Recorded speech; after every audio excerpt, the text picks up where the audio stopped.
네, 반갑습니다. 올해로 제3회 광주국제교육포럼을 맞이하게 되었습니다.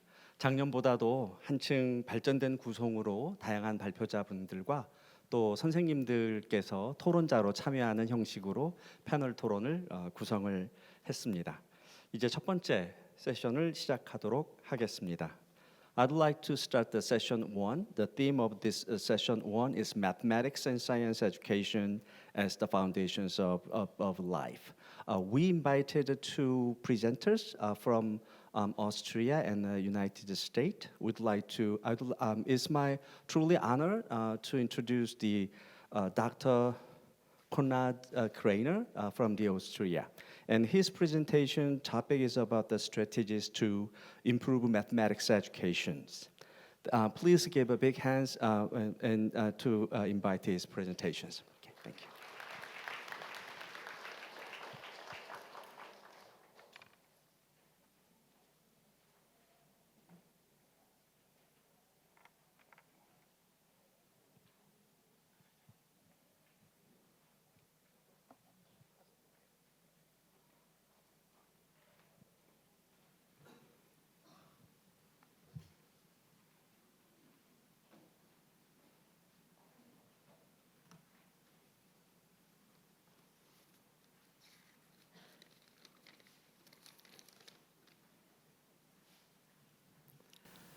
안녕하세요.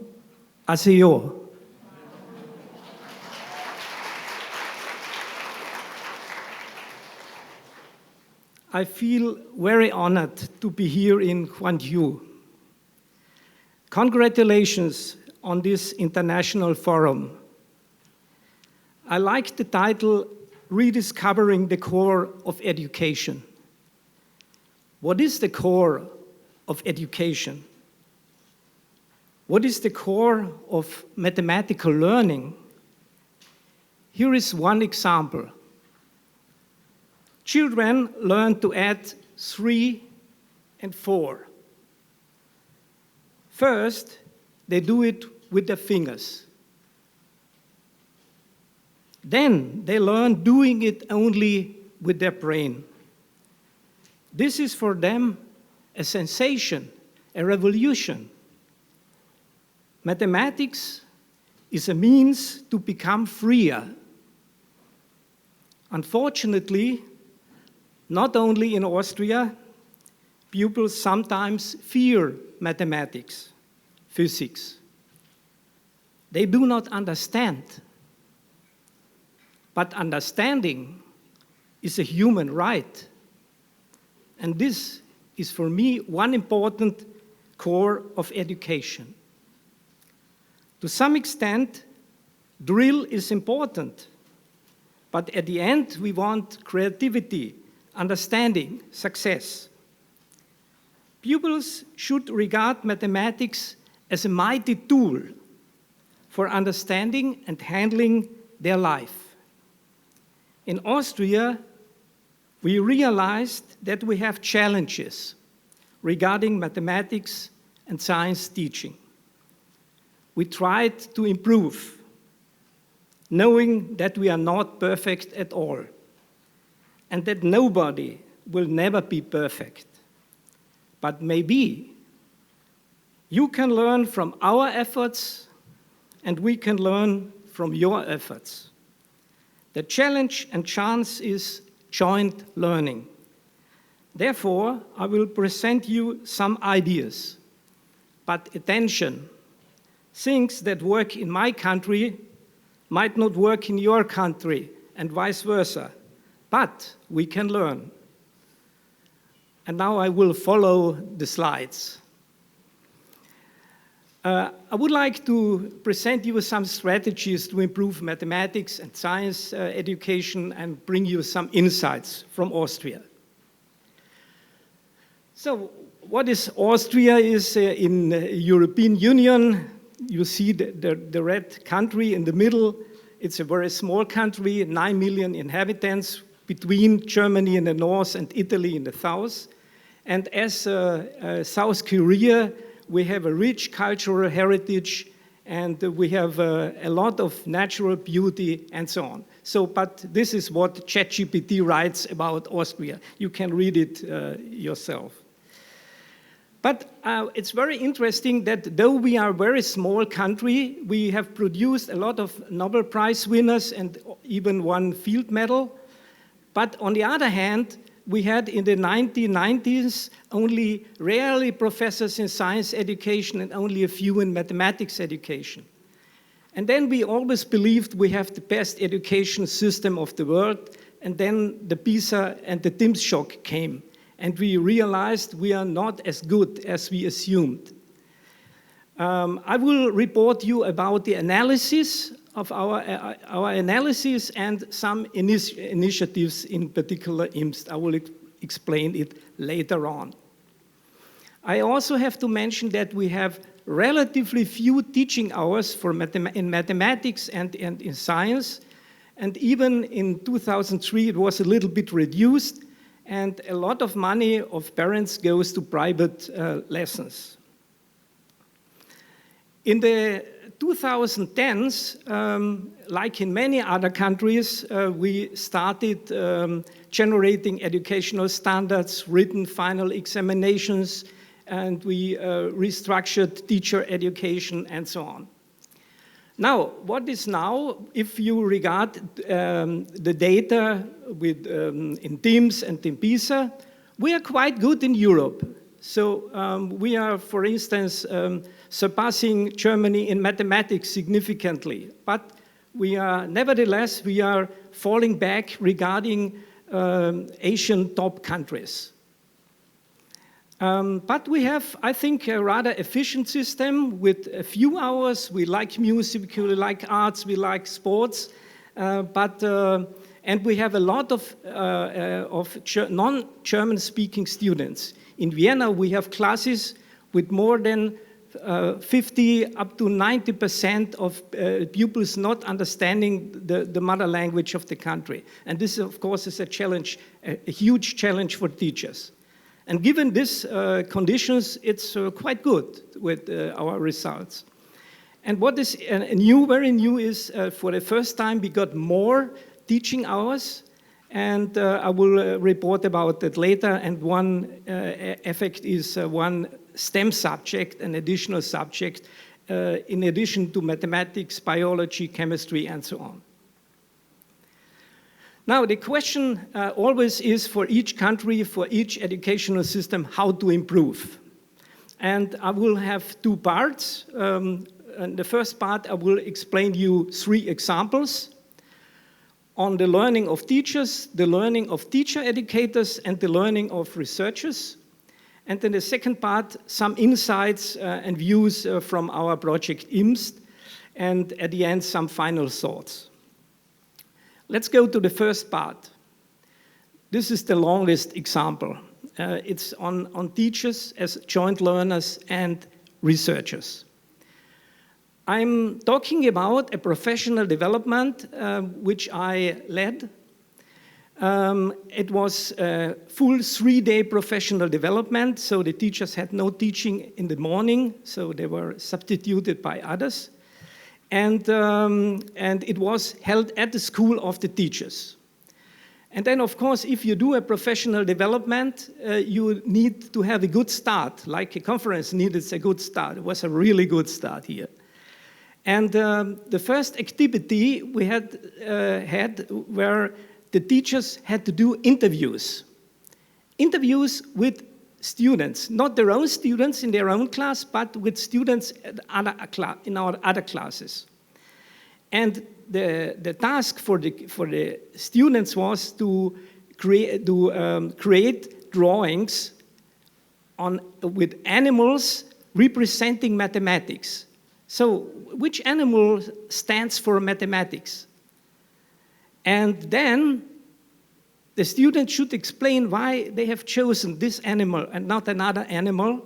And then teachers had to analyze the drawings of the students and their explanations. This is the only task for you now. It's a question to all of you. What do you think? If I would come to your classroom and ask the students which animal stands for mathematics. What do you think? Which animal would the kids say? Maybe someone. And what? A mouse. Okay, why a mouse?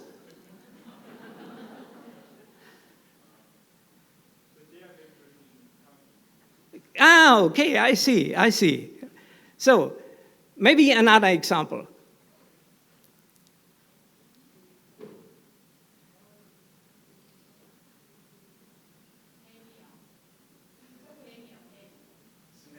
A snake. Why a snake?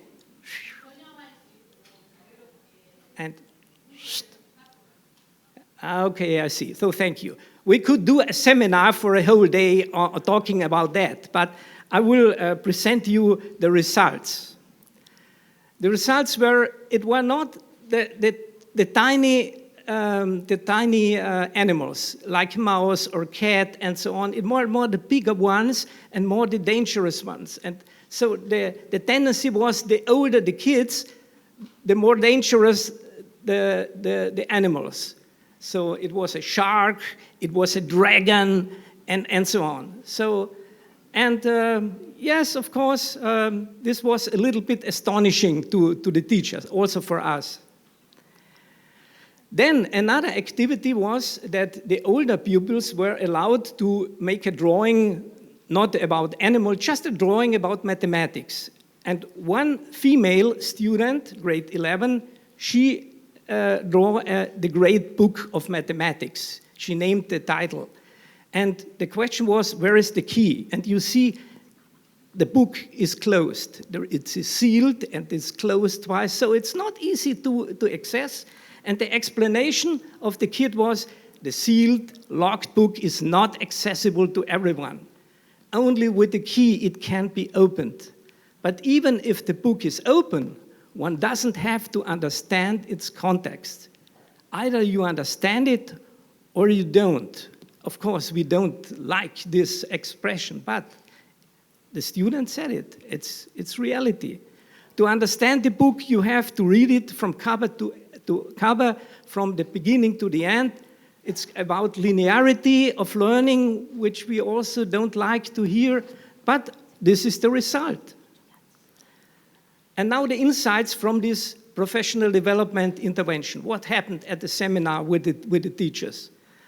There were two sides of the coins. The one was the teacher liked the activity. They liked to interview the students. Our suggestion for you, for professional development people, for teacher educators is involve teachers in concrete challenges, close to teaching, close to students' learning. Rather do small activities and don't tell teachers so much about research results. Let's do them a little bit themselves, and I could explain that later on. If we want students to be inquiry-based learners, then of course teachers should be inquiry-based learners. And what's very interesting is that if students are interviewed, the teacher is not a teacher because he wants to hear something from the students. So the focus is not on teaching, but on their learning. And this is a very important step. So this was one side of the medal. The other one was, and this is very important, the teachers got irritated. One teacher said, oh God, if this is the result of my teaching, these animals and this great book of mathematics, I contributed to this result. And so the learnings for us as researchers were that if there is a deviation of teachers' expectations, then this is a learning opportunity. Like if pupils do an error in the classroom, they say, oh, many thanks for this error, let's talk about that. Then irritation is the best starting point to be motivated. And therefore we consciously select this activity, this interview activity. What very important is, teachers told us, is that academic support coming from outside is very often contributes to that change processes and collaboration are increased. Research shows that one teacher or two teachers in one school or one department is not enough. You need 3, 4 more teachers. So the research says you need a kind of critical mass in order to have a change in one school. We have the saying, one single teacher doesn't make spring. One single bird doesn't make spring. What is very important is that if the mathematics group learns something, that maybe there is a transfer to other subjects, so that school development starts. And very, very, very important is the principal, the head teacher. In order, he or she has to know something about mathematics learning to support the teachers. That's a very, very important role. Therefore, we do a lot of professional development with principals. And we have a lot of examples where scaling up was possible, from the individual, then to the organizational learning. The whole school tries to do something. Then one school hears, oh, they are doing, another school is doing something interesting, so they get interconnected, and then it's going up to regions and maybe to the whole country. That's the idealistic view. And now we go one level higher, even one level on the meta level, and looking from a theoretical point of view, what happened in this school? And you know, the teacher had an activity. It was interviewing. They did interviews, so it was a powerful action, but they reflected on this action. And this is very interesting to have a balance between action and reflection. On the other hand, they did it in an autonomous way. They interviewed, but they did it in pairs, and they jointly discussed their results, so it was a balance between autonomy and networking. And this is very important because usually in teachers' life, in their work in classroom, what dominates? It's action. You have to do something all the time, to teach, to do action, to action. You don't have much time to reflect on your doing. And you are standing alone in the classroom. You are the king and the queen in the classroom, but there's not a group of teachers.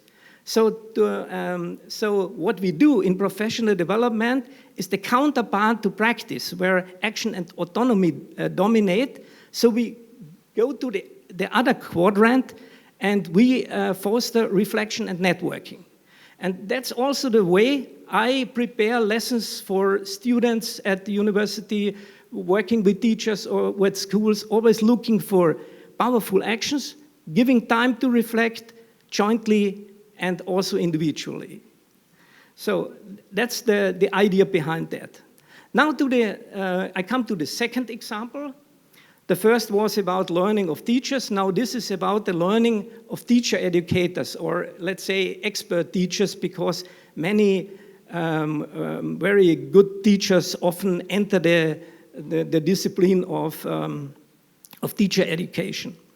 And now I would like to start to explain it like this. We have, if we talk about education, we have on the one hand the practice, then we have the research, and the third corner in the triangle is policy, educational policy.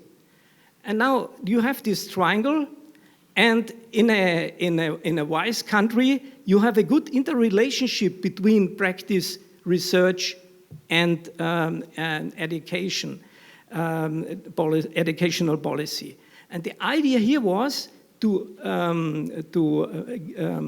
generate a professional development for expert teachers who, of course, have a good background in their practice, but they get more knowledge about mathematics education and science education and so on. But they also know about reforms that are running or in preparation from the ministry or for the educational board. So we look for hundreds of expert teachers in a country who can, to some extent, be a broker between the three corners in order to make the system more efficient. That was the idea.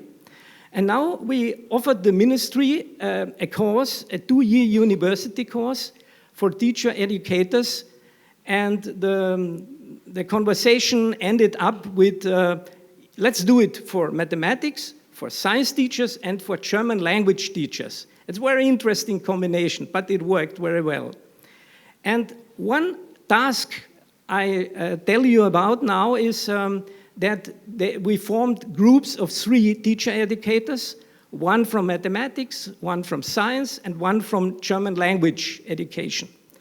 And their task was to explain to the other 2 what the specific educational mission of mathematics is. Why is mathematics so important? But explain it to other colleagues. And the insight from this intervention was that before we started the discourse, the teacher educators, they thought, oh, very easy task. So it's, the mathematician said, oh, it's trivial. It's very easy to explain mathematics. But when the discourses started, they had challenges to really explain what they mean that mathematics contributes to a powerful citizen.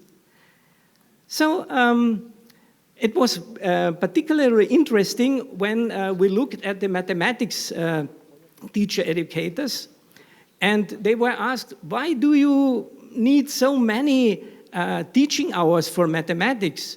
Isn't accounting enough? Or maybe in the upper secondary, it's voluntary to book mathematics, but why all pupils should have mathematics? And they had a challenge to answer, and so on. The same for the German language teachers. They said, what is your topic? Is this language or what? And so on. It was very interesting, and they realized that the non-mathematical teachers realized that mathematics is very powerful, has many facets, and of course they learned at the end, when we evaluated the seminar, they said, oh, I learned so much today about mathematics. I didn't believe that before. So, and this was also irritation, to irritate, and then it's the starting point for learning. Then what also was an effect of this seminar was also shown in the evaluation was that they realized, the mathematics colleagues realized that the other colleagues from the other subjects are asking very challenging questions. So this is very powerful. And what surprised us totally was that after these conversations, they said, oh, let's do a project together. I, as a German teacher, now better understand what mathematics can contribute to my subject. Let's do something together. So this conversation was very interesting. Now, we come to the third examples, but I think I will skip that because of time reasons. I just will mention that this is an example about the learning of researchers, and it has to do with the question, when you do a STEM project at a school, how much mathematics is in it? And research, and our own small research shows there's not so much mathematics in it. So we should look very critically what the role of mathematics is. In many projects, mathematics is used as producing an Excel sheet or doing very easy calculations and so on. But this is not mathematics. So we should think about that. But I cannot speak about that longer. If you have a question, we can go into detail here. So now come to part B. Now we looked at the level of students, teachers, teacher educators and researchers. And now we look at the holistic picture. How to improve that the whole educational system, a nation or a province, a federal state can improve. And here I will show some learnings from initiative IMST. I will explain later on.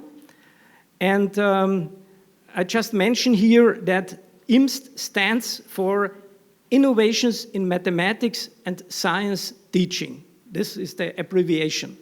Later we had to change the name because other subjects joined the project, so also German and so on, and then we skipped to Innovations Make Schools Top, having the same acronym.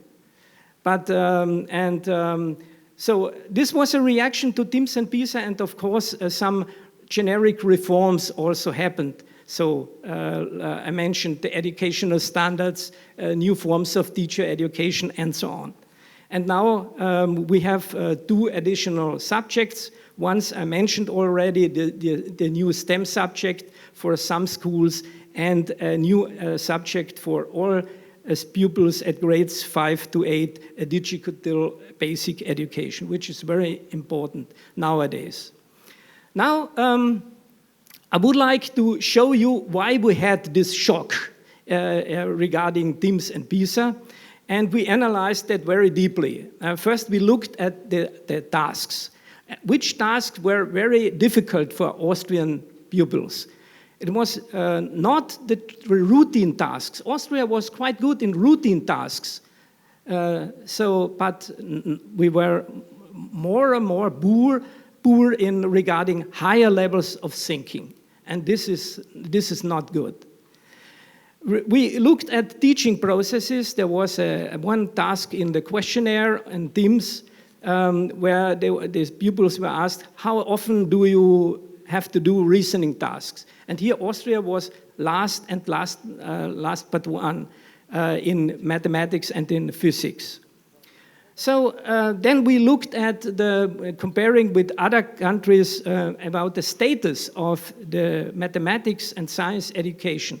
And we had only a few professors and doctoral students at some universities, at none at other teacher education universities, because they were more organized like schools. As a consequence, in the 20,000, the first years, there was an upgrade of these teacher education institutions to university colleges of teacher education. Another result was there was a weak exchange between primary and secondary education. This is a little bit better now, and we had a reform of teacher education where the different teacher education institutions had to build curricula together. Very complex process, but joint working on hard topics.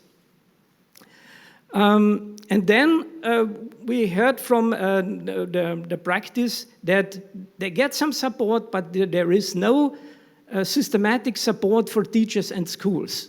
And so we decided we need a kind of support system for schools. And it's clear from that what I said that you can't say we have PISA and TIMSS and the pupils are not that good as hoped, and so the teachers have to learn. We send them to professional development and the world is safe. No, that's not the message. The message is pupils have to learn, teachers have to learn, teacher educators have to learn, researchers have to learn, superintendents have to learn, ministry has to learn. All stakeholders have to do and they have to work together. That's the message.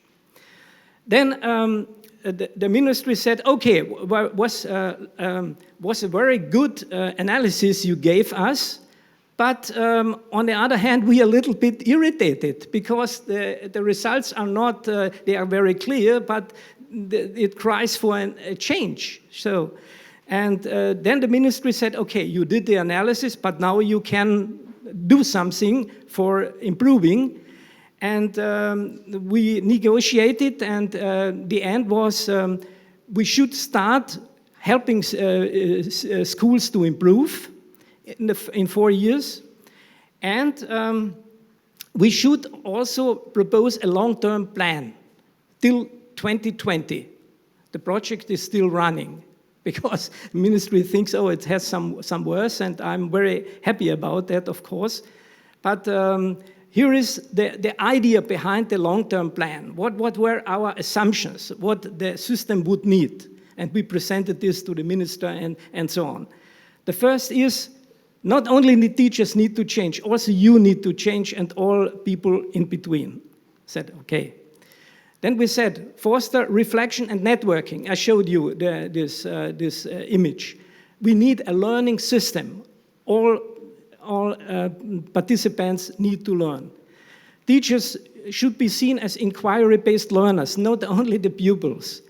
They should be seen as experts, teachers experts, teachers as key agents of change. Without teachers, no change, no improvement. There should be a good balance between bottom-up ideas of teachers, practitioners, and ideas from top-down. And there should be some interrelationship between the two levels. And another point is that if you have changes at school and you have ideas of the ministry at the national level, you need something in between, also at the regional level. So, and also you should look at other countries, what they are doing, not believing that you can transport 100% because each country has its own context, but nevertheless you can learn. And therefore this conference here is so important. And that you invited the teachers and you have educational policy here and researchers. I think this is a very important step to do. And one message also we had, we do not do only a reform for mathematics teaching, because this is not enough. We should also look at STEM, and it was the idea of the mathematics of the ministry also to include German language teaching. So this was a very good idea, and so interdisciplinarity starts, and I will also end with such comments here. Now, these were the assumptions, but what were our ideas, what could be implemented? And I combine it now into four aspects. The one is called multiply and interface structures. The basic idea is to have a middle management. As I told you before, the subject-related middle management. You need experts who are kind of brokers between practice, research, and policy. And the example I explained to you was in the regional level. But of course, you can also think about the local level. That, for instance, in each smaller school, you have at least one teacher who is very experienced in mathematics education, who did some courses at university, so that he or she can help other teachers and support other teachers. And in bigger schools, larger schools, you may have departments with a department head responsible for quality assurance in mathematics teaching or in science teaching and so on. So this was the idea, to have people who can help that the change goes smoothly. The second was we need research centers. We didn't have that before, and I'm very happy to see that you have an ACC here in Gwangju, and we had the idea of AECC in the meaning of Austrian Educational Competence Centers. And to say for each subject, at least one university should be first in supporting research in this field, to help PhD students to come into the field, to have a library, to have a good access to international results, and so on. So we have a mathematics didactics center, and I biology is in Vienna, chemistry is in Vienna, and mathematics is in Klagenfurt, the town, the university where I live. So, of course, these centers also educate prospective and practicing teachers, and these multipliers or this middle management I mentioned above. Now, the third part of these measures were a kind of support structure for schools. What is the idea behind that? In research, we know we can submit a proposal to a research fund, have to write a good proposal, and then there is an evaluation, a review process, and then you get the money and then you can do the project. And the main idea behind our approach was, why shouldn't we do the same for teachers? They have an idea for an innovation, they submit their idea, it gets reviewed, and if it's good, then they get money. The main difference regarding teachers is they are not so good at methodology. So at this point, they got support regarding methodology. So maybe researchers coming to their classroom doing a video or something like that, or doing a pre-questionnaire and so on. They got advice on how to formulate research questions and so on. So that was the idea to build up such a fund. We were interested to hear how it works. And the third one is to establish at the middle level, at the regional level, not only at the national, the centers and so on, but also at not at the local, but at the regional level, and to have a kind of treaty with the 9 federal states to build up regional networks. I could explain that later on, what that means directly. But it's always about practitioners, researchers, and educational policy people. Now, here is the implementation of our vision. Some people said you will never succeed to have any progress, but we had some, and these are the green things. At the middle management, we had no implementation at the local level because of budget reasons. Ministry said, good idea, but not enough money. But we can do a pilot at the regional level, and we had about 80 people finishing this professional development course. And they became very valuable members at teacher education institutions, at policy boards, and so on. Then we had the idea for 7 education centers. We got 6. We didn't get geography, we didn't get computer science, but instead we get German language teaching because of PISA reasons. The ministry decided it was a good decision, and this center still exists. And we also have about 20 regional subject didactic centers and so on. What about the fund? The idea of the fund, it was implemented. It worked for 10 years with a maximum 200 supported teachers each year. And just to mention that the teachers did some kind of small research.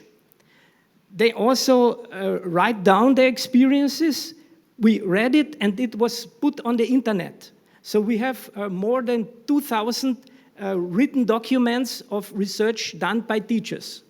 And you can look for words and keywords and so on, but of course it's in German language, so, but no problem maybe at these times.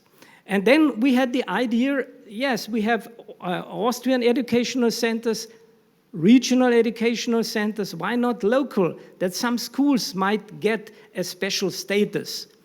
And the idea was that if teachers do professional development, they get credits, individual credits. And the idea was to sum up these credits to a school credit. And if it has to do with different subjects and about principles learning and so on, so you have to define some quality criteria, you get an LECC, so a local educational competence center. It was not implemented. However, It takes time always to get ideas implemented, but now we have at least a nationwide course for STEM teachers starting this year. And regarding the regional networks, we have 9 federal states. In 8 states, we have such regional networks, and the negotiations are running regarding the 9th one. So I am coming to the end, the last 2 slides, some final thoughts.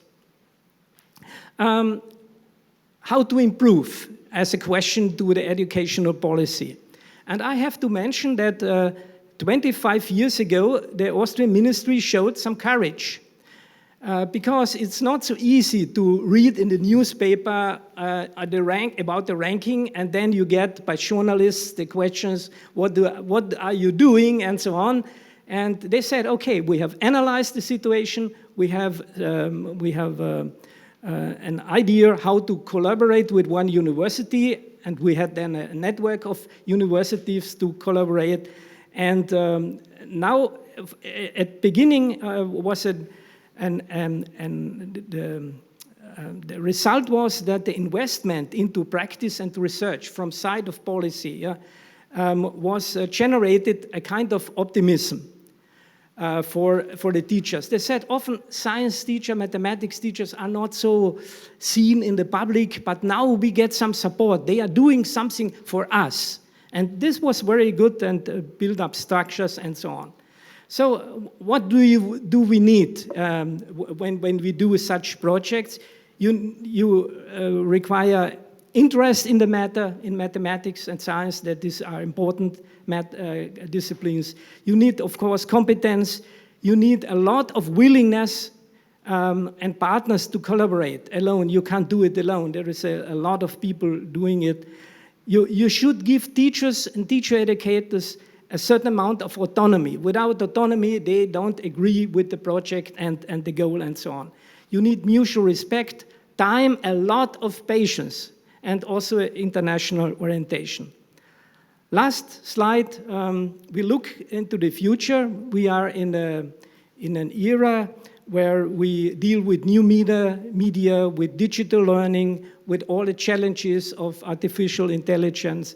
We should look also at interdisciplinarity and society. And because we only have one planet to live, we should look at, also in mathematics and in particular also in science, to look at topics, hot topics like climate change, environment, what about prosperity, poverty in my country, in our country, about peace and war, and so on. And this cannot be reduced to single persons and to single decisions. This should be a larger picture. So my slogan is keep counting on mathematics and try to avoid animals that produce fear. And I end up with Gamsa Hamnida.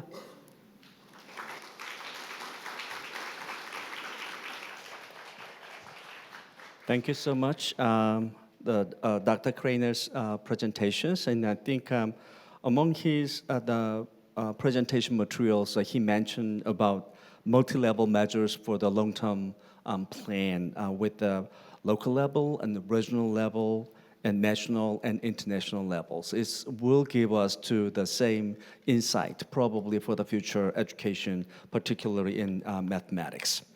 And also I'd like to introduce the second presenter, the Dr. Luisa Maria Russo. She's from the University of Illinois, Urbana-Champaign. Her presentation topic is about the teacher's role in preparing students for STEM career from K-12 school beyond. And please give a big hand to her. Thank you.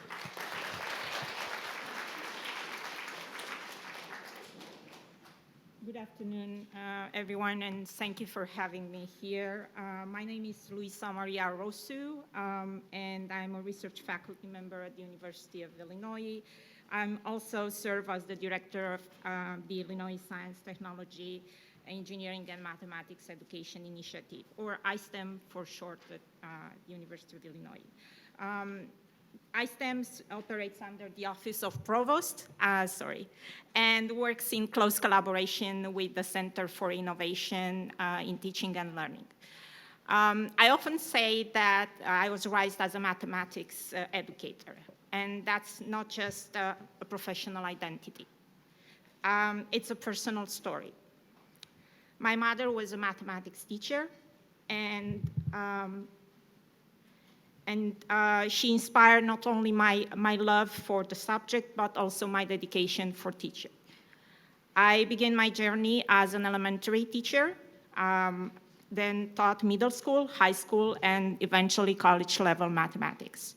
Along the way, I've had the privilege of working with both pre-service teachers and in-service teachers. As a researcher, I focused on case study, and I like a lot the creativity and identifying what might be instances of creativity in mathematics teaching. But not only. I eventually learned that actually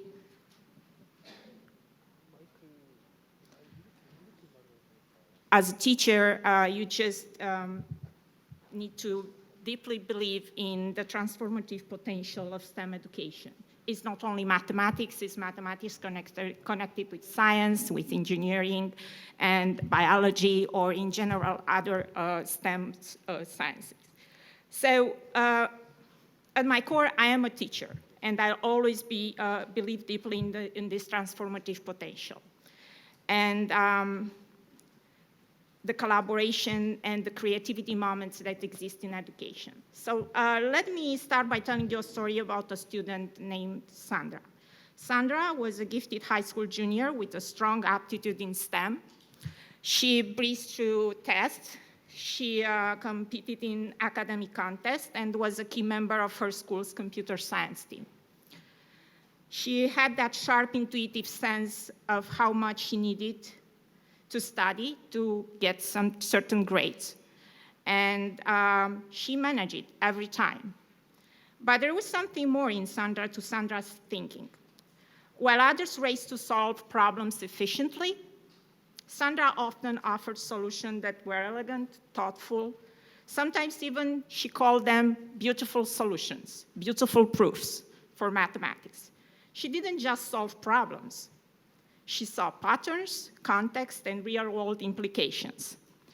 And yet, while being part of the computer science team, her solutions were not chosen. The other solutions were chosen. The other peer members had the solutions promoted in those competitions. And that puzzled her. And she started paying attention to those answers that did get picked. They were faster, more direct, more machine-like. And in that moment of reflection, Sandra realized something crucial about herself. The kind of thinking she loved, the thinking that looked for meaning, connections, and depth, didn't quite fit the mold of competitive computer science tests. But rather than feel discouraged, Sandra felt inspired. Though she pursued computer science because her father was a computer scientist and she wanted to be a computer scientist, that clarity that her solution was not what computer science was for led her to something bigger. She realized she didn't want to be a computer scientist, she wanted to be an engineer, because her solutions were about complex situations, were about connecting with other people, and were beautiful, how she called them. So today she studies aerospace engineering. So here's a question for all of us.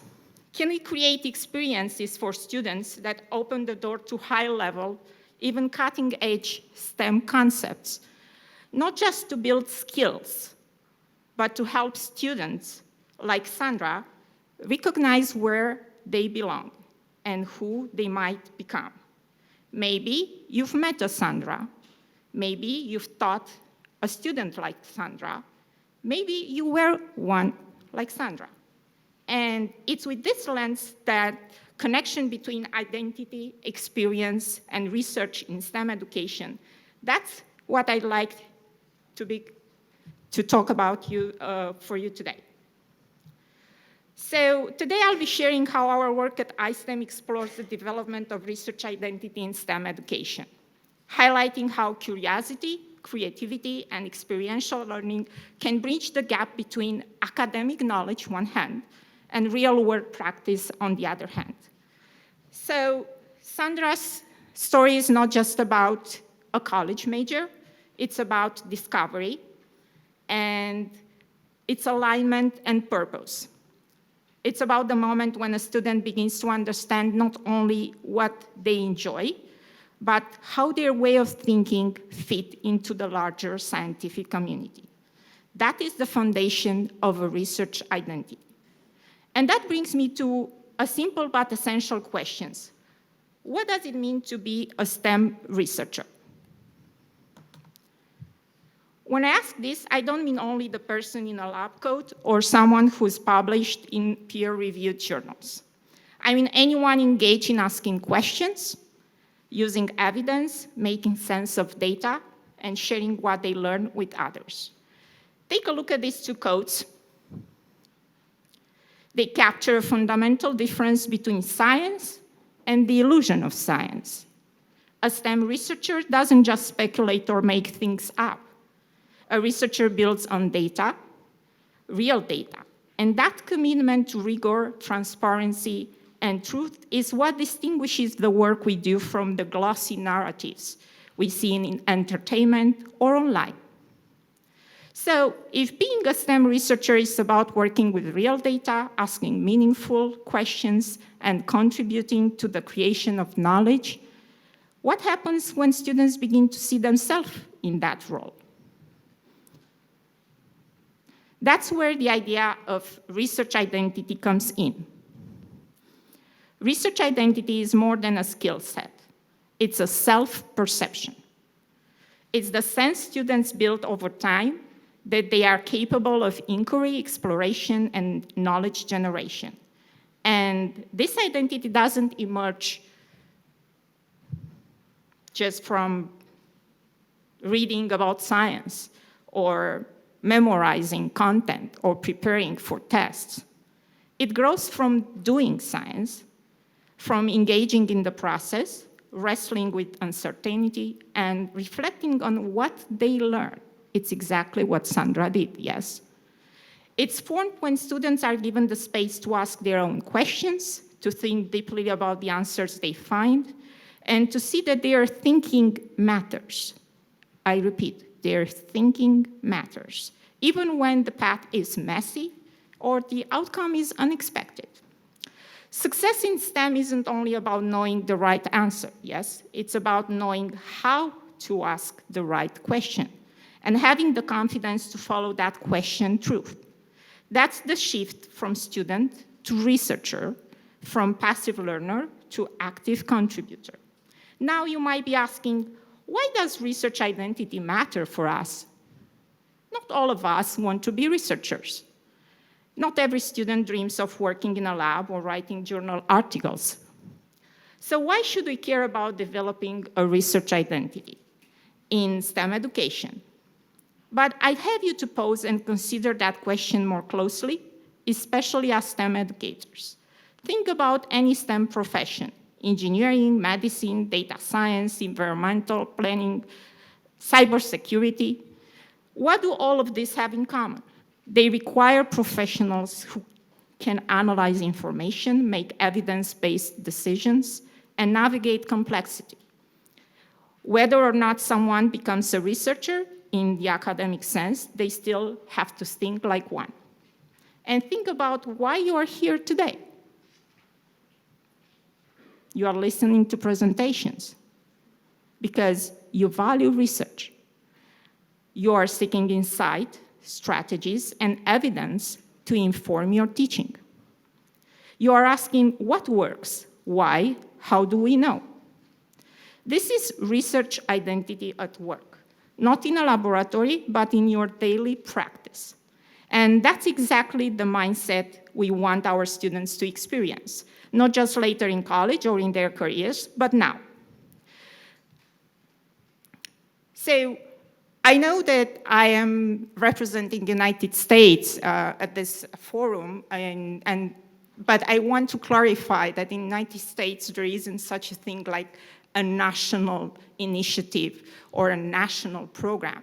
And even currently, we do have a Department of Education that actually doesn't exist so much and doesn't function at the federal level, but at the state level. So what I will present to you today and the initiatives in my office at the University of Illinois are not necessarily something that represent United States of America as much as they are a common practice that happens in the United States of America. It's the collaboration between universities and schools, K-12 education. So at ISTEM, much of our work is tied to evaluating the educational components of federally funded research programs. Now, as many of you know, there is no research funding in the United States, especially in STEM, that exists without an educational component. That's not an add-on, it's an essential part of that program. So no researcher in the United States can apply for a program to be funded without having an educational component in that proposal. These programs often involve cutting-edge technologies and complex research goals. They bring together universities, laboratories, centers, with the goal of advancing the frontiers of knowledge. But alongside that scientific innovation, there is always a question. How do we translate this work, this highly specialized, often frontier-level research, into meaningful educational experiences for students and teachers? That's where ISTEM comes in. That's where initiatives at ISTEM, as happening at ISTEM, come in. We don't evaluate the research itself. We are not experts in science, mathematics, or engineering. That's the domain of the scientific experts. What we evaluate is how the research connects with education, how it's shared, how it's translated, how students and teachers interact with it. And what we found is that the real challenge isn't just sharing knowledge, but helping researchers and educators alike find ways to communicate and co-construct understanding. To ask, how do I, as a researcher, take something I've spent years studying and make it accessible, meaningful, and relevant to learners who don't yet speak my language of expertise? So today, instead of walking through the research programs themselves ISTEM evaluates at University of Illinois, I'll focus on two educational initiatives that emerge from this work. For each, I'll share a snapshot. So I have to stay here. I'm really used to move while I'm present, so this is a bit kind of constraining, but it's okay. So the first initiative at ISTEM is called ISTEM Multidisciplinary Summer Camp. And I mentioned that ISTEM does the evaluation of these NSF federally funded research programs. And that gives ISTEM the iBird view of what happens at Illinois, one hand, but also what happens at the state level, at the national level. So one initiative we started, and again, I want you to keep somewhere there Sandra's stories in your mind, yes, and how she discovered her identity, yes, the research identity and the professional identity. So we thought of creating a multidisciplinary summer camp, and that was based on our evaluation results. We contacted 10 faculty at 10 different STEM disciplines, and we asked them each for one day to offer students a research experience in their field. And we gave them the liberty to do whatever they want. Whatever they wanted, they could do. We told them that if they needed support, we could give them that support. And they asked for undergrads and for assistants and for teaching assistants. Equally, we told them that if the students are not, the genius students or the gifted students that they might imagine, we told them that we will work with 24 student athletes. So students who were much more focused on sports than STEM fields. And another rationale for this program was to offer them, the students, this multidisciplinary experience, because if each of you think of why students choose to become an engineering, a mathematician, or a scientist, they will say they liked their science teacher, or they liked their mathematics teacher, or they happen to have this experience that changed their life. But the question is, and again, think of the Sandra story, is that maybe the good choice? Because they had only the option to have a good, nice experience with one person, and that influenced why they chose that profession. So we wanted our student participants in this camp to experience what research means each day and to think about what it means to think in that day, during that day. And I will give you just a snapshot of the mathematics day, which was the biggest surprise for us. When the faculty told us that while in the morning they wanted to show some program and how a certain biology problem was modeled mathematically, they told us that in the afternoon they wanted to prove partition identities using bijections. For those of you who are familiar with Euler identity and Euler partitions, you might know that this is at the core of mathematics and combinatorics and number theory. It's a very complex, high-level problem. So we got a bit scared, and we thought that students would be extremely, extremely bored. Instead, they became skeptical. How can you actually partition a number in odd numbers, and the same number, you can partition it in different numbers, and the number of partitions with the odd numbers, it's equal with the number of partitions with the different numbers? That's not possible, they thought. And they inquired farther and farther, and they realized that that's possible. And they were really excited about it. And why was that? And I like to refer here to that frustration that was mentioned in the previous presentation. Yes, being irritated and frustrated that you are not right makes you think about how you think. So the mathematics, this snapshot showed us that it's possible to teach high-level mathematics for students who are not necessarily geniuses. A second program a second initiative I would like to present to you. It was called Systemi 365, and I will not describe entirely the entire abbreviation, but just tell you that 365, like you probably had the intuition for, comes from the number of days during the year. So this is a program that we wanted to follow students and work with some schools along the year. This was a program that brought together teachers, counselors, and administrators at the Illinois schools we worked with in the first year, but we worked also with the same program with other teachers in 2 other states in the United States. The interesting part about this was that this was really a STEM program, but focused on engineering. And for engineering, hands-on activities are really important.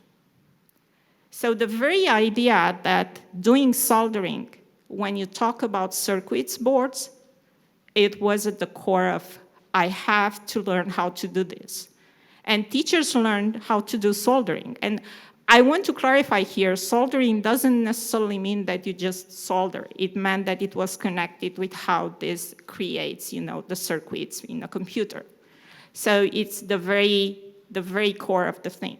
But now the challenge happened because the program started in 2019 and COVID came, and the question was how to teach soldering online. And this program, for us at ISTEM as evaluators, this initiative, made us realize more and more, and it brought it as a really huge difference. Support, institutional support in terms of materials and supplies mattered a lot. Mailing all the soldering components at home to students and to teachers, and mediating how to do that online required a lot of institutional support and a lot of professional development. So after describing these two programs and reflecting on these two snapshots I just shared, I want to offer an important observation, at least for me. I told you I'm really, really interested in creativity and how to help students be exposed and have learning experience in cutting-edge research. And this important observation might challenge a common assumption. None of the students or teachers in these programs were prodigies or so-called geniuses. And that's exactly the point. What they experienced and what helped shape their research identity were not breakthroughs in knowledge, but moments of insight, persistence, and small shifts in thinking. And that's what I like to call micro-creativity. Because when they thought about soldering online, they had to be creative and innovative.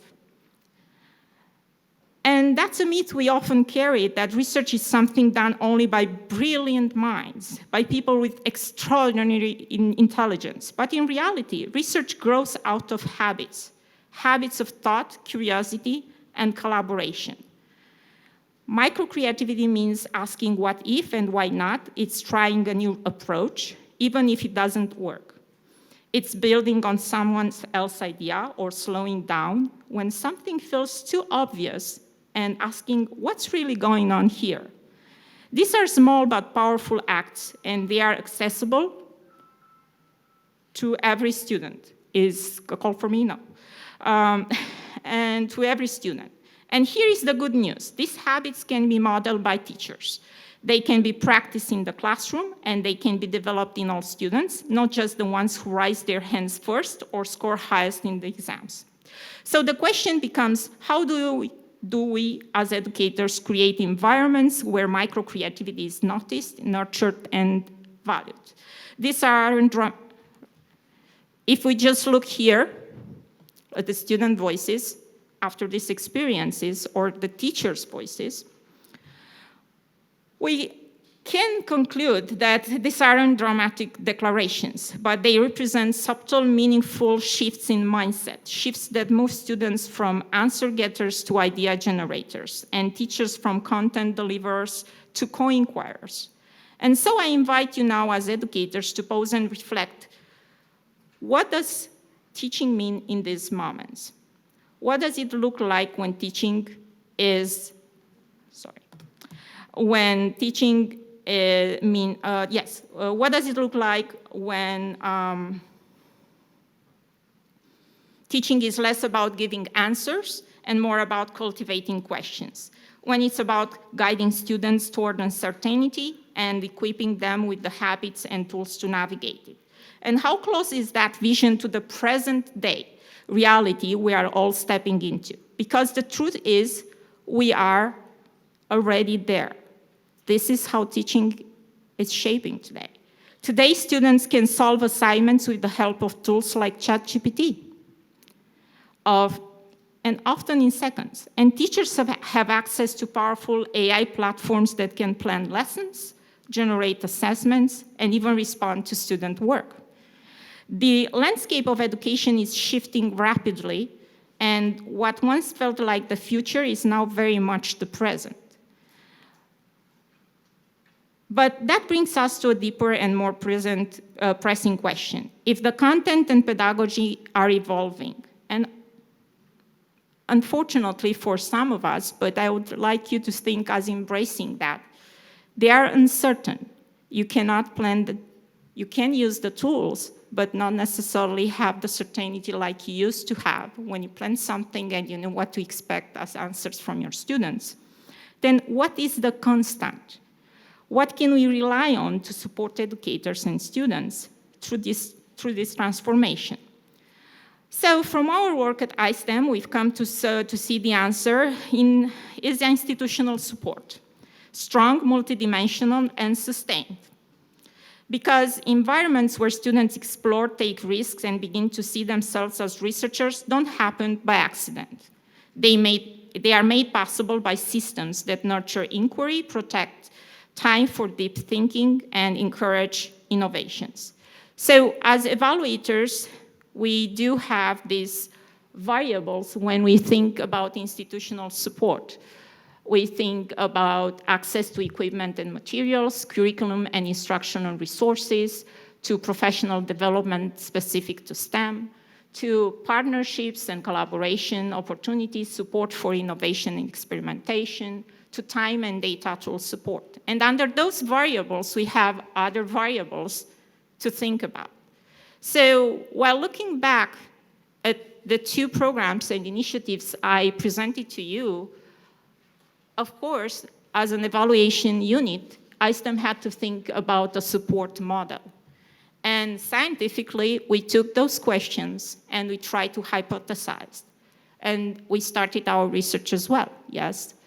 It's evaluation. So we thought if we are thinking about research and the research mindset, then how are research concepts affected when they turn out being part of the instruction? Do we maintain a traditional curriculum in structuring those concepts? Is it necessary to change our pedagogy? Will the quality of the research results will be changed? How often you thought mathematics concepts, and while you were teaching those mathematics concepts, you realized you were not mathematically correct? Just think of those. Are we talking about the same learning experience as we used to have as learners? Will the quality of educational experience be affected? And will we lose students when research is involved?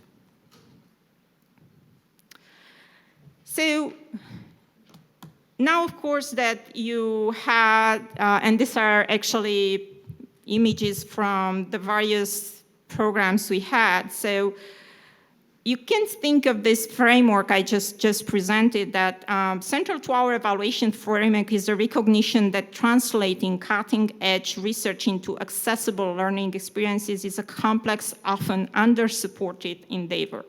We assess not only pedagogical effectiveness, but also the structural and institutional supports that make innovation possible in education. Educators need not do more in their already overburdened classes, yes? So we had to think about how that happens. So we think about what happened, we thought about what happened during our initiatives, and we learned a couple of lessons. In terms of practical support for teachers don't need to do more. In our interviews, they actually revealed they used absolutely the same pedagogical methods. They used inquiry, they never changed. In terms of content and knowledge they had, they also said that they were comfortable, actually. The cutting-edge knowledge didn't intimidate them much. But what they told us is that they need to start thinking in a systematic institutional support. And we were really puzzled because we thought, what does that mean? It means that actually teachers started to think about the variables I just mentioned in the model before at hand. And they wanted to be participants in that model.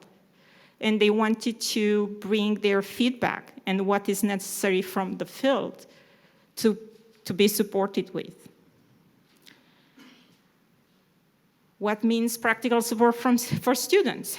Well, first of all, what we learned is that students don't need to be actually geniuses. Students don't need to be perfect. You can have students who don't know knowledge or don't have basic knowledge. Like I mentioned, the mathematics day, they didn't know much about that, but they had that curiosity and they knew about the number and to add numbers. And maybe they didn't recognize and they had to be reminded what a function is or a bijection is. But before that, they explored the odds and the odd numbers and the even numbers. And they even reflected over the concept what means different.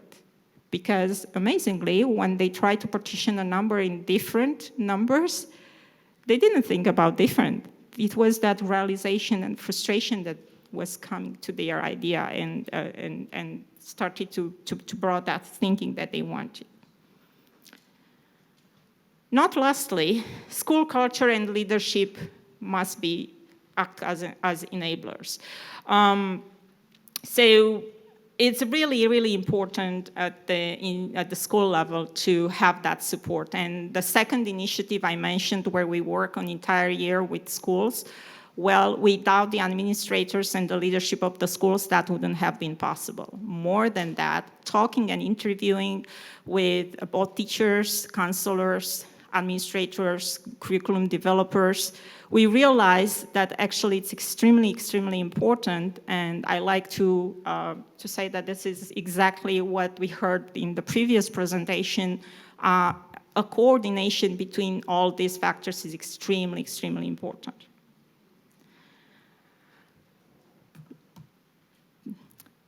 And I returned to the teachers. And I mentioned that actually they want to be contributors to this systemic and to understand what institutional support means. But I don't want to create the image that the teachers are just these passive receivers.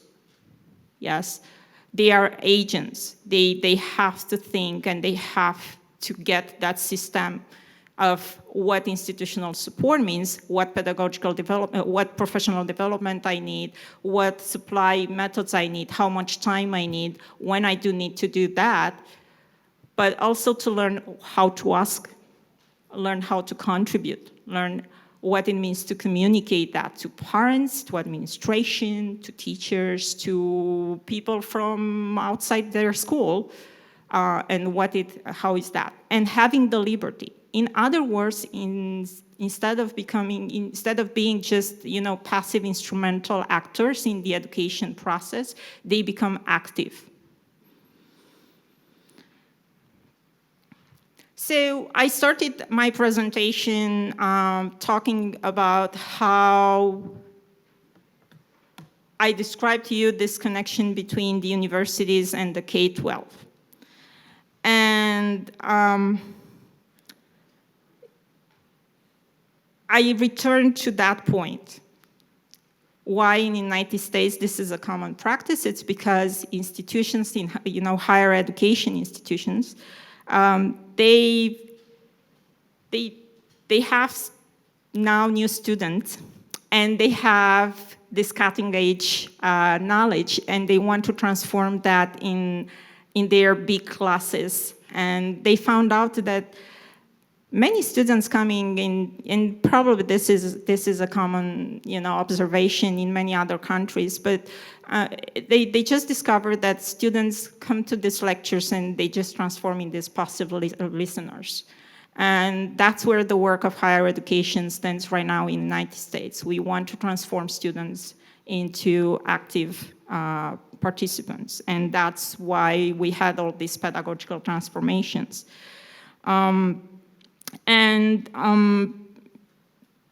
More than that, what we wanted is that the transition to higher education is not just like students have to start over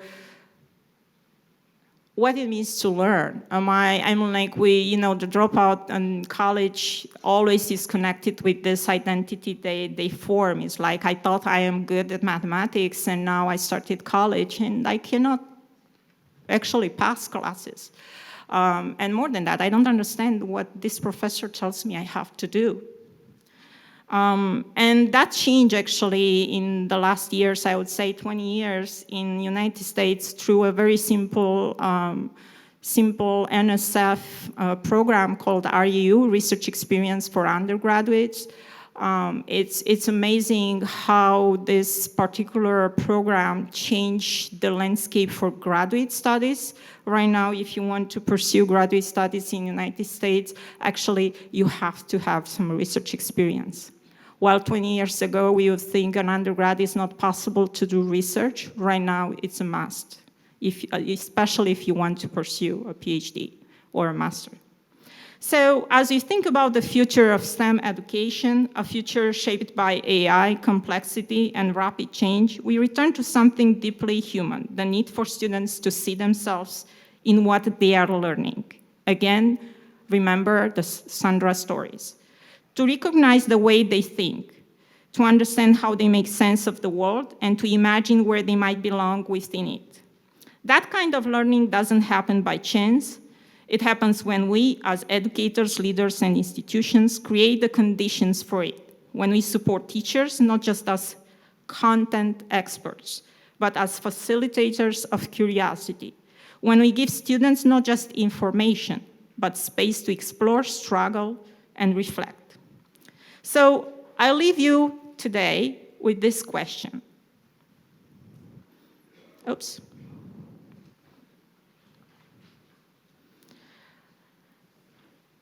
Think about how you can use the support structures you have right now.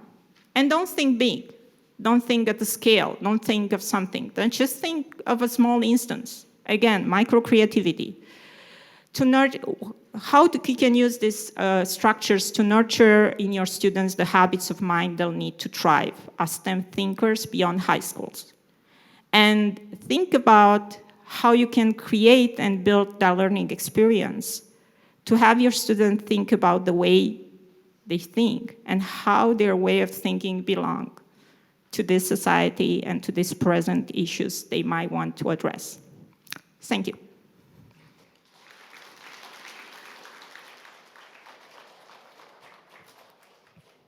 Thank you so much for your presentations. And I think cultivating researchers' mindset is also making connections for the institutional support. And I think that was one of the key points of her presentations. 그 다음에는 이제 세션이 끝났고 조금 작년과는 다르게 패널 토론을 진행하고자 합니다. 이 패널 토론에는 그 토론 사회를 맡아주실 분과 또 토론에 참여해 주실 토론자분을 저희가 두 분 모셨습니다. 그래서 이제 토론자분께서도 앞으로 좀 나와주시면 되겠습니다. 네. 토론은 양종현 선생님, 본양 초등학교에서 오셨고요. 또 심규철 선생님, 성덕 고등학교에서 오셨습니다. And also the presenters, would you come up to the stage, and we are going to the panel discussion.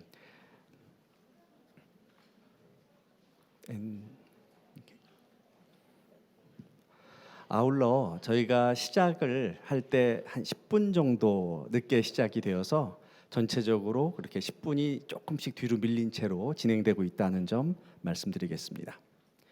And I would like to introduce the panel moderator, Dr. Elizabeth Kim. She came from the California State University, Monterey Bay, the United States. Good afternoon, everyone. We're going to begin our panel discussion now. I think Mr. Jong Young has a question for Dr. Craner. 네, 닥터 크레이너 교수님께 질문하겠습니다. 그 교사의 인콰이어리 애티튜드가 그 수업 효과에 긍정적인 영향을 미친다는 설명이 매우 인상적입니다. 교사 교육의 차원에서 이러한 수학적 사고를 탐구하는 인콰이어리 애티튜드를 어떻게 기를 수 있을지 거기에 대해서 질문드립니다. Well, can you hear me? Yeah? Yeah. It's a very, very wise question. I think the attitude of mind starts with the image of an error. So often teachers see errors as something bad that should be avoided. On the other hand, it could be a chance. So it's an attitude of mind could be to say, oh, there happened something, there's maybe an error, but it's a so-called error, but what is the answer of the kid? What is the thinking of the kid? So you could ask the pupil, what was your assumption? How did you calculate it? And maybe you compare the solution strategies from different pupils. So I would say it's a kind of openness towards results that we do not expect. So just to say, oh, thank you, that's very interesting. How did you calculate? How did you think? And so on. That's that's wrong and so on. So this is a kind of let's look jointly about on this what happens here. What is your answer? So and this takes students serious. I think this is the most important aspect. Yeah. Okay. Thank you. I believe, Mr. Yang, do you have another question for Dr. Craner? 네, 크레이너 교수님께 질문드립니다. 수학 및 스팀 교육을 위해서 오스트리아에서 장기 계획이 어느 정도 이루어졌다고 들었는데 혹시 그 이후 학생 성취도가 어떻게 됐는지, 이를테면 학생들이 수학을 더 좋아했는지, 공부의 필요성을 좀 느꼈는지, 그리고 교수님께서 목표하고자 했던 것은 어느 정도 이루어졌는지 그것이 궁금합니다.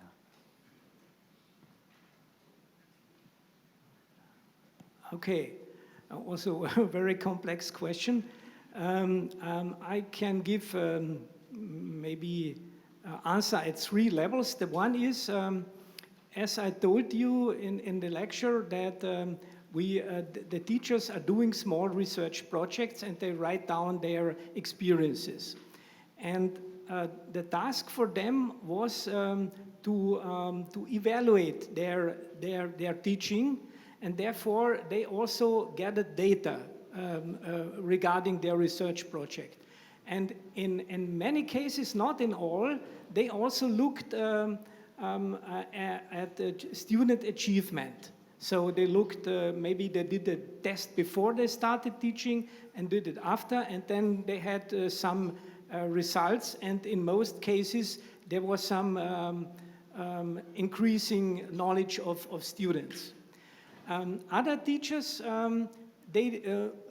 who did not focus on students' achievement, but they focused on students' motivation. Did motivation increase?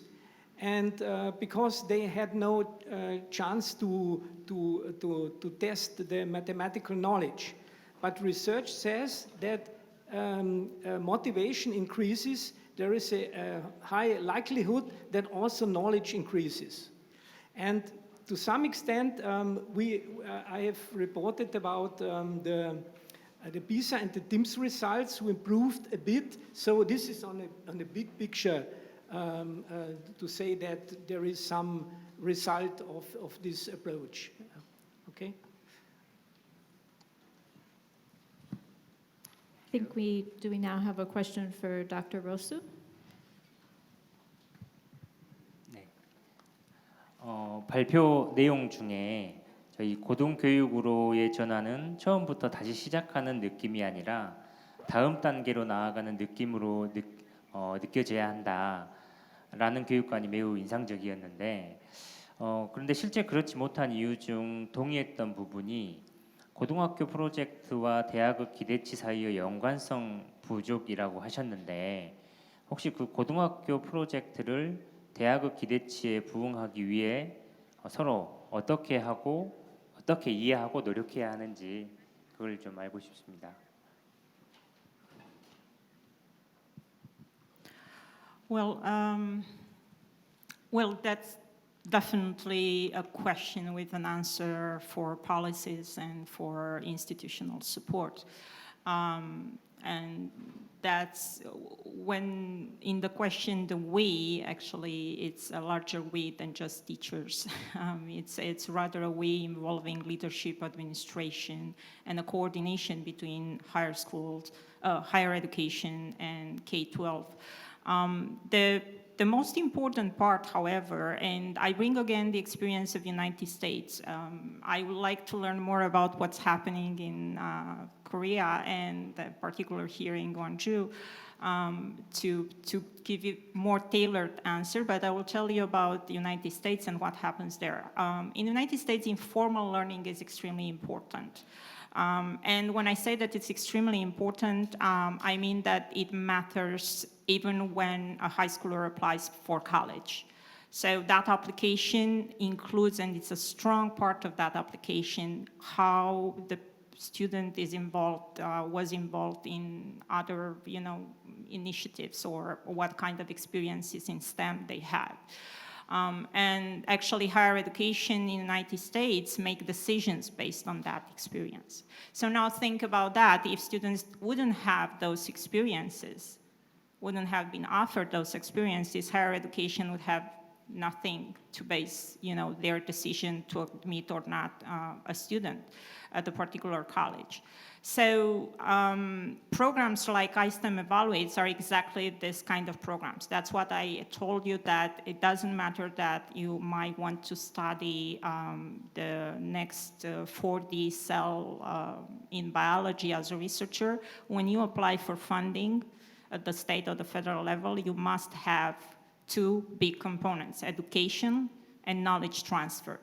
And both of these components actually are meant exactly for that, to enable, various pathways and channels to connect higher education, K-12, with K-12.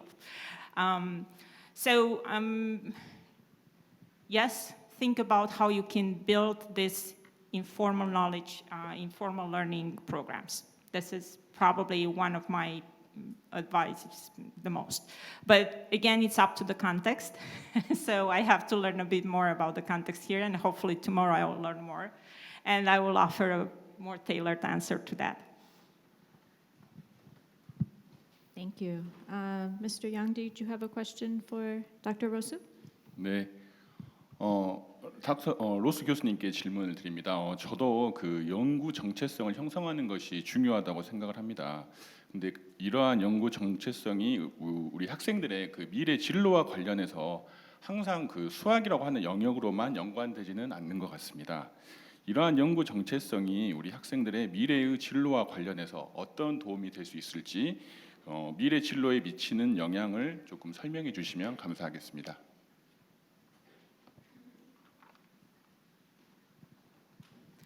Well, I think I hear in this question particularly the very big issue of, I am good at mathematics, I take the best grades in mathematics, but I don't want to be a mathematician.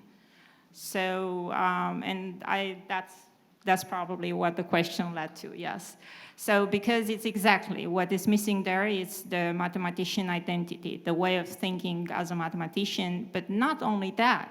Students can learn to think as mathematicians, as scientists, as engineering, through experiences like I just mentioned, through informal learning, and they can learn about that.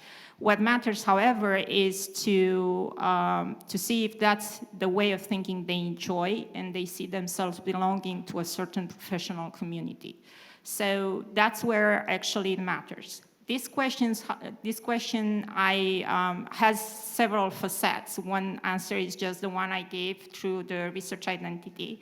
But there is also the other part where actually fields, they have their own, cultural norms and way of acting, which keep some students far from them simply because,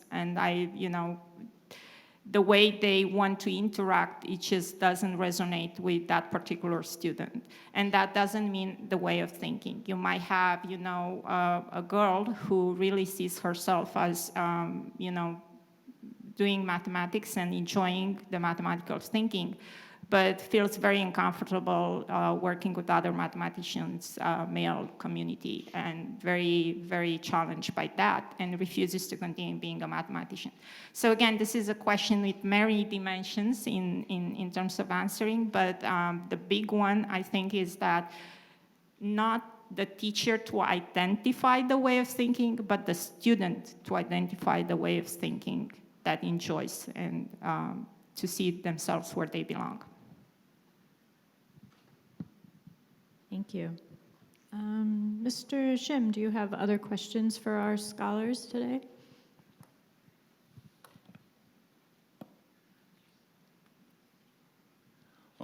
저 이번에는 이제 크레이너 교수님, 그다음에 로스 교수님 두 분께 드리는 공통 질문을 한번 드려보도록 하겠습니다. 우리 광주 교육에서는 그 수학 학습 코칭 프로그램을 강조합니다. 그 수학학습 코칭 프로그램에서 그 학생들의 탐구와 그다음에 연구하는 자세를 촉진하려면 어떻게 이 상호작용을 조금 촉진을 해야 할지 알고 싶습니다.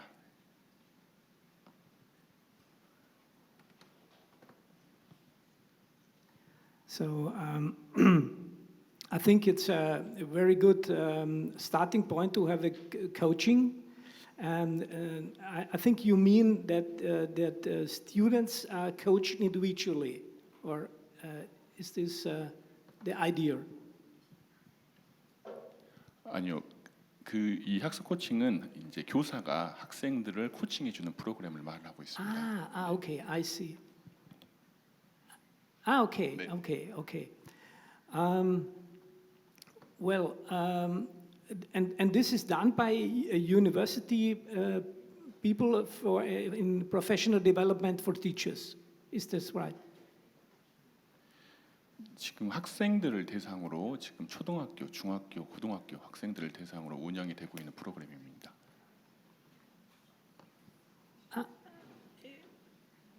Okay. Oh, good. Yeah. If I think about aspects that are discussed in international literature, they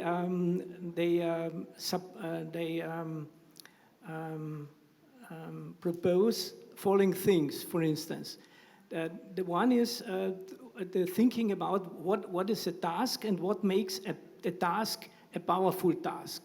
So that maybe one task has different solutions, and so you can talk with the student or with some students the different solution strategies. So it's about reflecting on strategies, and if teachers have more strategies in their mind, they can better support the students, and also for the students to learn about different ways to solve might emphasize their mathematical reasoning. So, and another aspect which is mentioned in literature is to not only to solve tasks, but to also to pose tasks, so that the teachers are, students are enabled to think, okay, that was the task, and how can I create a new task? And research shows that a lot of ability is generated through these thinking processes. Yeah, so that's one part of my answer. Well, quite a question, again, with many variables and dimensions within. I would like to recall, I don't know if you remember in my presentation, there was a slide with student voices where you had students sitting down and watching some presentation. And in that slide, actually, what students were watching were actually teachers presenting their research projects. So it was quite of a reverse role, a role where they, as students, had to evaluate how teachers presented research. And it was a very interesting part because it showed about that interaction. It seemed that you are curious. It really made students confident. If the teachers stumble and they don't know particular answers, and we are the evaluators, we are to give grades, that gives them the confidence to interact and be more like participants in that inquiry process. And I think that's where it is. Start with the confidence, bring in your students the confidence to ask questions. And that's the most important part. Thank you. I think we just have time for one last question. 네, 저도 공통 질문인데요. 수업 중에 다양한 연구 활동이 매우 중요하다는 것은 잘 알겠습니다. 그런데 교사로서 생각해야 될 것은 학생 이제 평가인데요. 어떻게 평가를 하면 좋을지 각 그 교수님들의 의견을 듣고 싶습니다.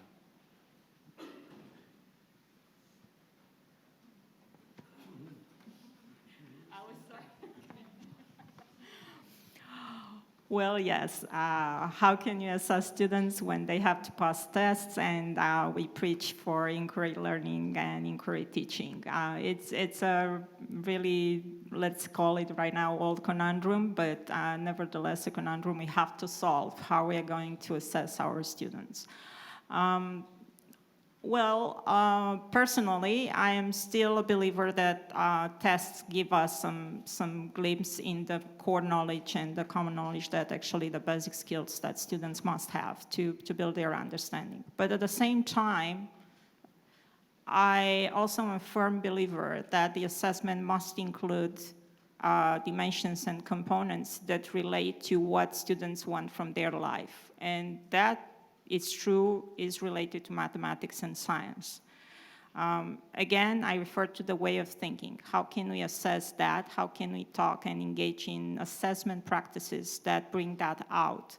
And in the case study I brought with Sandra, she was lucky because she was part of this competition team, and she had that opportunity. She was assessed at that time. She self-assessed herself, but she was assessed by her peers and by her teachers, who basically told her that this is not the way of thinking we like in computer science. That's not the kind of thinking that we, not necessarily we don't like, but we do not need that kind of thinking. For our problems, you have to have another kind of thinking.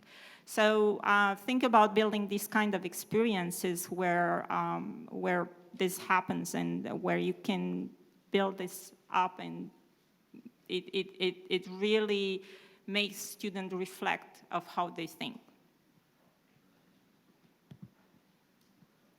Well, I would like to support that and add some ideas. A lot of teachers in Austria, they build very much on formative assessment.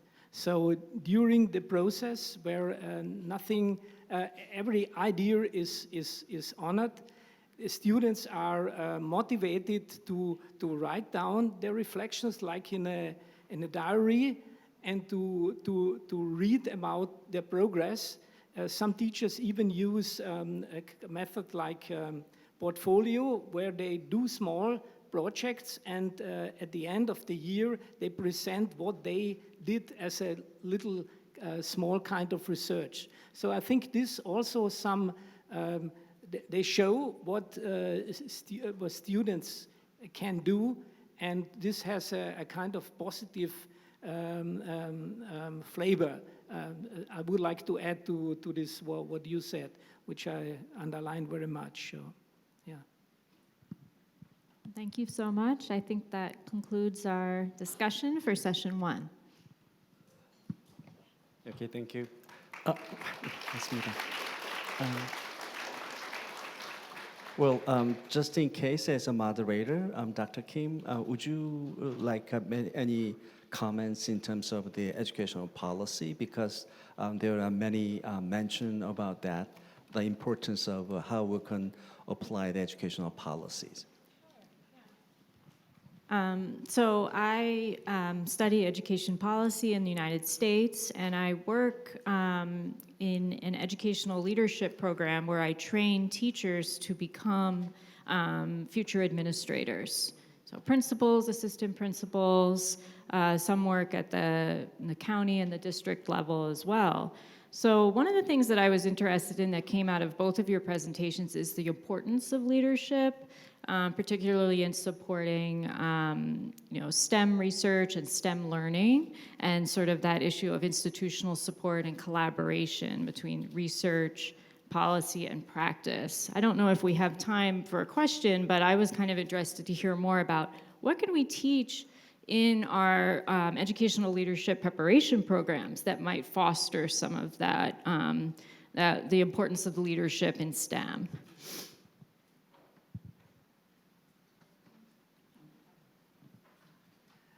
For us in our country, it was a big question was the results of TIMSS and PISA.